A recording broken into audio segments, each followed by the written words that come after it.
Good morning friends, আবার একটা নতুন সপ্তাহ শুরু হয়ে গেল। দেখো চোখের পাতা ফেলতে ফেলতে সপ্তাহগুলো তো চলে যাচ্ছে, আর মা আসার সময় ক্রমশই ত্বরান্বিত হয়ে চলেছে আর কি। 6:20 মধ্যে ডাইনিংয়ে এসে দেখলাম মেয়ে ডাইনিংয়ে অলরেডি এসে জল খেয়ে ওয়েট করছে চা আর বিস্কিট খাবে বলে। তো তারপরে আমি নিজের কাজকর্ম করে মেয়ের ব্রেকফাস্ট রেডি করতে এলাম। মেয়েকে আজকে দই ছিঁড়ে দিয়েছিলাম, একটু বিট নুন দিয়ে মেখে দিয়েছিলাম হাফ কাপ দইকে।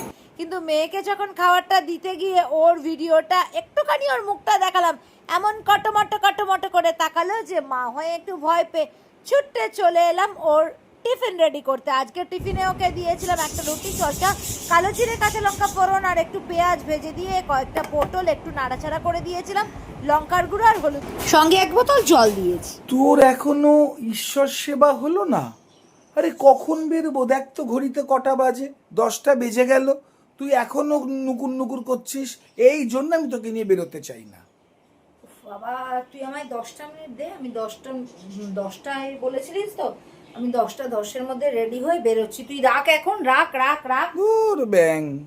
এই তো হয়ে গেছে।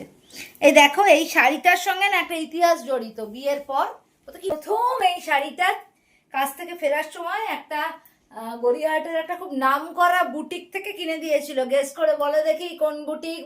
সীমন্তিদি একদম কারেক্ট বলে দেবে। বনানিদি আগের দিন বলেছে জানিস তো, আগের দিনের অরেঞ্জ শাড়িটা ভালো লেগেছে। ওটাও বিয়ের সময়তে ওই শ্বশুর বাড়ি এসে পরে না, ওই জন্য দিয়েছিল আমার বাবার বাড়ি থেকে। 1-2 বার পরেছিলাম, কারণ শ্বশুর বাড়ি এসে প্রথম রাতেই আমি নাইটি পরেই ঘুমিয়েছিলাম। ও দেখো তো দেখি কেমন লাগছে।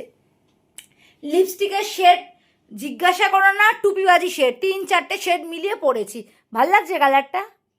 কেমন লাগছে তুই বল? তোর ওখানে 1 কোটি বন্ধু আছে, তারা বলবে। তুই আমার বলবি না? কথা কি? বাবা থাক, বলতে হবে না। যাই হোক, মেয়েকে স্কুলে পাঠিয়ে দিয়েছি। অনিতা সেদিন জিজ্ঞাসা করেছে মেয়ে কি বাইরে থাকে? না গো অনিতা, কোচি মেয়ে আমার 7-এ পড়ে। ও আসলে টিউশনে যায় মঙ্গল বৃহস্পতি শনি করে। ওই 3 দিন রাত 9টার সময় আমি ওকে ডিনার দিতে যাই, বুঝতে পেরেছো? যাই হোক, এখন আমি বেরোচ্ছি। কিছু অফিসিয়াল কাজ আছে, কিছু পার্সোনাল কাজ আছে। কোথায় যাচ্ছি পরের ভিডিওতে দেখাবো, কিন্তু কোথায় যাচ্ছি তোমরা গেস করে বলো দেখিনি আমি কোথায় যাচ্ছি। আর আমাকে আজকে কেমন লাগছে, এই ফুললি দেখা, পুরোটা দেখা, আমাকে কেমন লাগছে আমার ভিউয়ার্সরা একটু দেখুক। জানো তো কিছুই সাজি না, ছোট্ট টিপ, ডার্ক লিপস্টিক আর একটু কাজল।